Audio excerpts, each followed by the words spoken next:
ورحمۃ اللہ وبرکاتہ۔ الحمد للہ وحدہ والصلاة والسلام علی من لا نبی بعدہ، اما بعد۔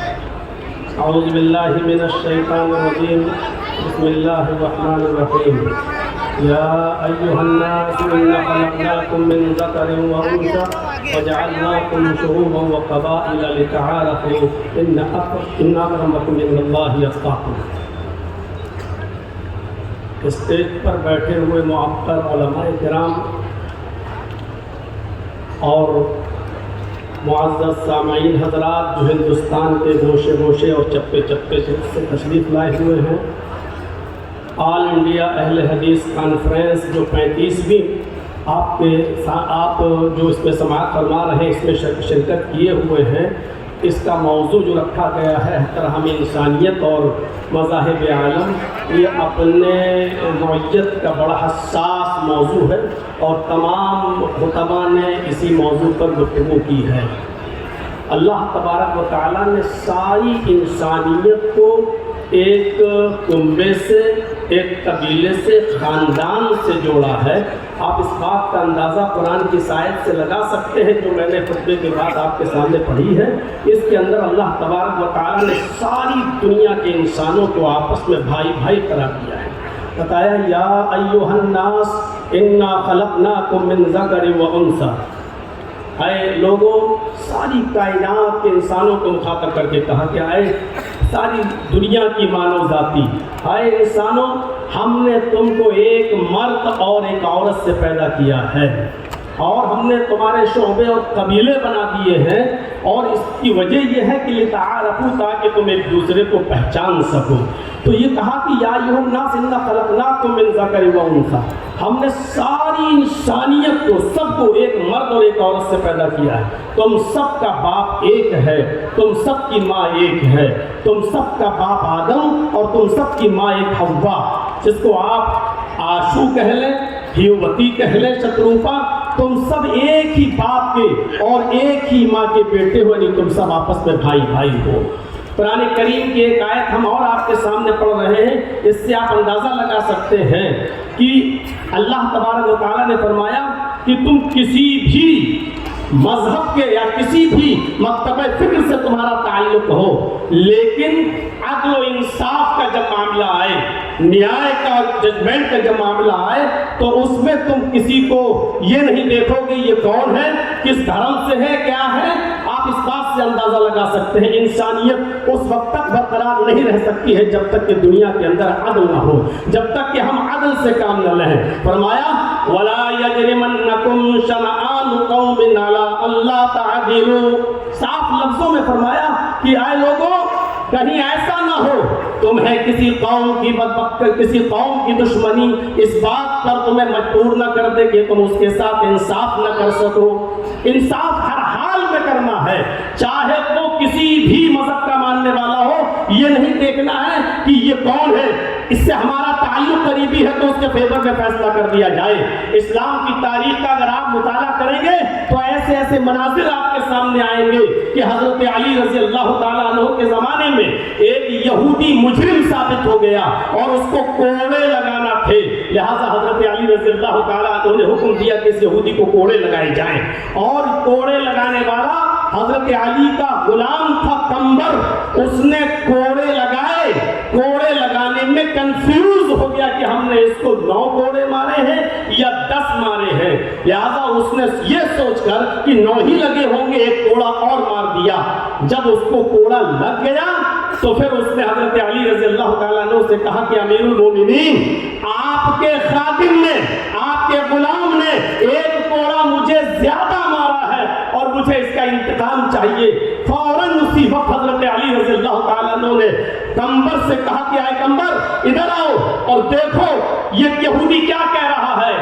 قمبر نے اعتراف کیا کہ ہاں امیر المومنین، مجھے شک ہے، پتہ نہیں 9 مارے تھے یا 10، تو یہ سوچ کر کہ 9 ہی مارے ہوں گے، ایک اور میں نے مار دیا۔ مجھے اعتراف ہے اس بات کا کہ ہو سکتا ہے کہ ایک کوڑا زیادہ لگ گیا ہو۔ حضرت علی نے فرمایا تم کھڑے ہو جاؤ، اور اس یہودی سے کہا کہ کوڑا لو اپنے ہاتھ میں، اور اس یہودی سے کہا کہ تم اپنا انتقام لے لو، بدلہ لے لو، اور ایک کوڑا اس یہودی نے مارا حضرت علی کے غلام۔ میں کہنا یہ چاہتا ہوں انسانیت اسی وقت محفوظ رہ سکتی ہے، اس کا تحفظ اسی وقت ہو سکتا ہے جب آپ عدل سے کام لیں گے، اور جہاں عدل و انصاف ختم ہوا وہاں انسانیت بھی مجروح ہوگی، انسانیت کا بھی خون ہوگا۔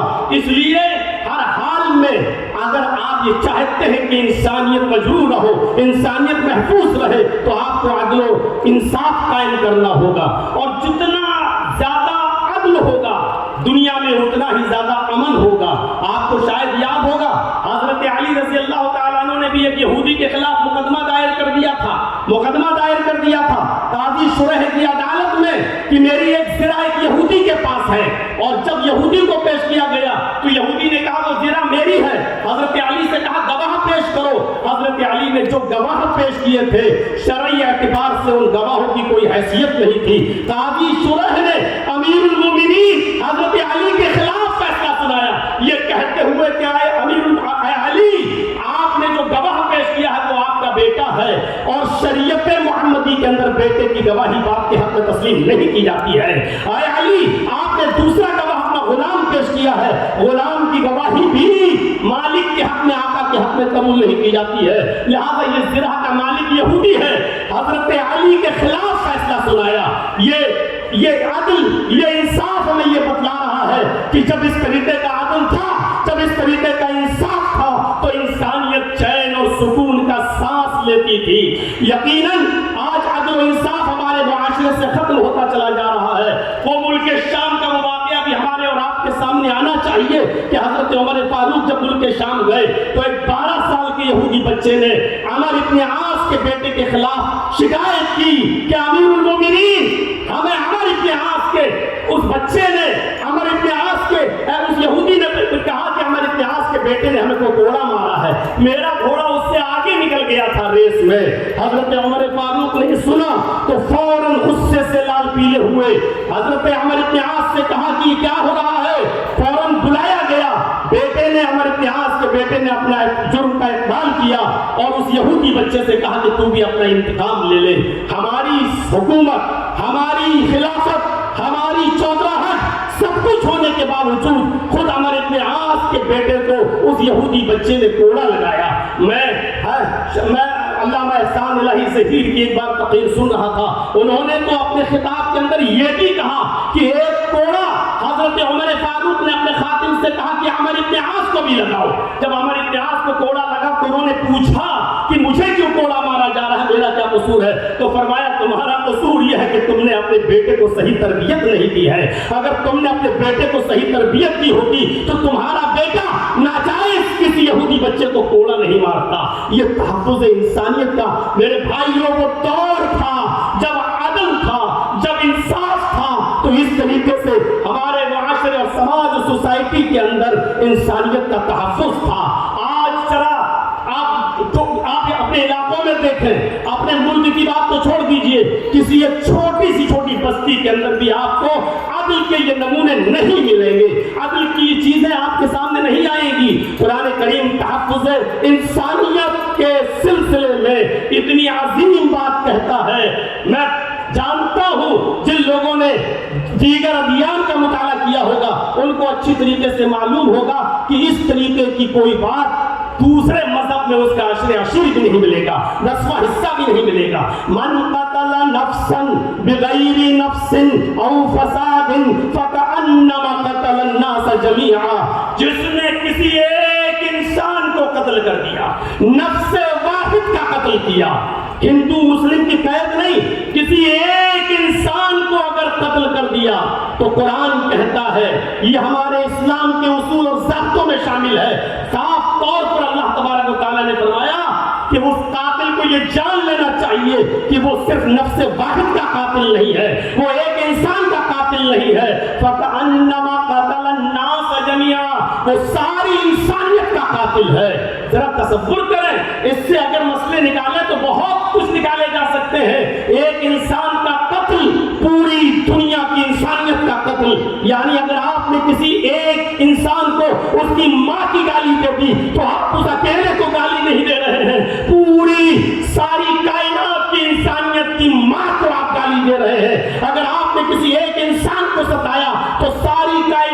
انسانوں کو آپ ستا رہے ہیں۔ یہ ہے اسلام کا تحفظ انسانیت کا نظام۔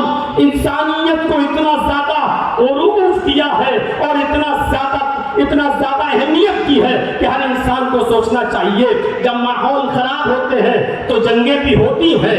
اگر آپ ہمارے ملک پر کوئی ٹیڑھی نظر ڈال کے دیکھے تو کیا ہمارا ملک خاموش بیٹھا رہے گا؟ ہوتا ہے۔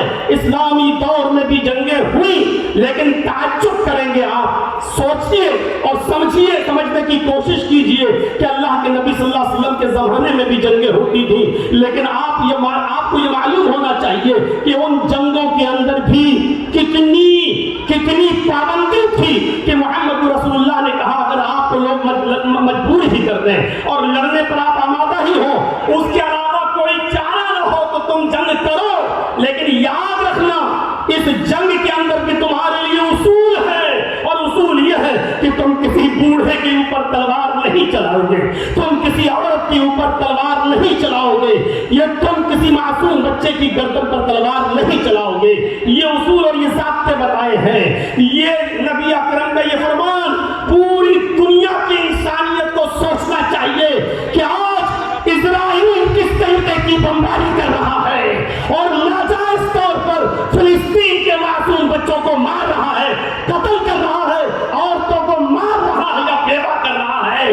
ساری دنیا کی انسانیت خاموش بیٹھی ہوئی ہے۔ وہ بچوں ہی کو ظلم و ستم کا نشانہ بنا رہا ہے، وہ وہاں کے لوگوں کو ناجائز طور پہ مار رہا ہے۔ میں کہنا یہ چاہتا ہوں کون غلط کون صحیح ایک الگ مسئلہ ہے، لیکن یہاں انسانیت مجروح ہو رہی ہے۔ محمد رسول اللہ صلی اللہ علیہ وسلم نے اس دور میں بھی یہی کہا تھا کہ کوئی بھی شخص جو ہے کسی بوڑھے کی گردن پہ تلوار نہ چلائے، کوئی بھی شخص کسی معصوم کی گردن پہ تلوار نہ چلائے، کوئی بھی شخص کسی عورت کو نہ مارے، کسی بوڑھے کو نہ مارے۔ یہ اصول اور یہ ضابطے متعین کیے تھے اسلام نے۔ میرے بھائیو، نبی اکرم صلی اللہ علیہ وسلم کے زمانے میں بھی جنگیں ہوا کرتی تھی، اور آپ غزوات و سرایا کی تعداد جوڑے۔ علامہ ابن القیم الجوزی رحمۃ اللہ علیہ نے زاد المعاد میں لکھا ہے کہ نبی اکرم صلی اللہ علیہ وسلم کے زمانے میں آپ کے غزوات و سرایا کی تعداد جوڑی جائے تو تقریباً 80 ہے۔ 54 تو وہ غزوات ہیں جس میں نبی اکرم شامل ہوئے، اور 26 کو جس میں آپ شریک نہیں ہو سکے۔ تو 80 غزوات و سرایا میں اگر دیکھا جائے تو جو لوگ مارے گئے ان کی تعداد تھی 1018۔ 80 جنگوں میں وہ بھی غیر مسلم اور مسلمان دونوں کو جوڑا جائے 1018، اگر 80 سے ڈیوائڈ کر دو تو 13-14 بھی ایک جنگ میں نہیں پڑ رہے ہیں۔ تو یہ تھی تحفظ انسانیت کا میرے بھائیوں معیار جو اسلام نے متعین کیا ہے۔ اللہ تبارک و تعالیٰ سے دعا ہے کہ بار الہ ہماری خطاؤں کو معاف فرما کر ہمیں انسانیت کے تحفظ کی بقا کے لیے ہمیں کوشش کرنے والا بنا دے۔ وما علینا الا البلاغ المبین وآخر دعوانا الحمد للہ رب العالمین۔ السلام علیکم ورحمۃ اللہ وبرکاتہ۔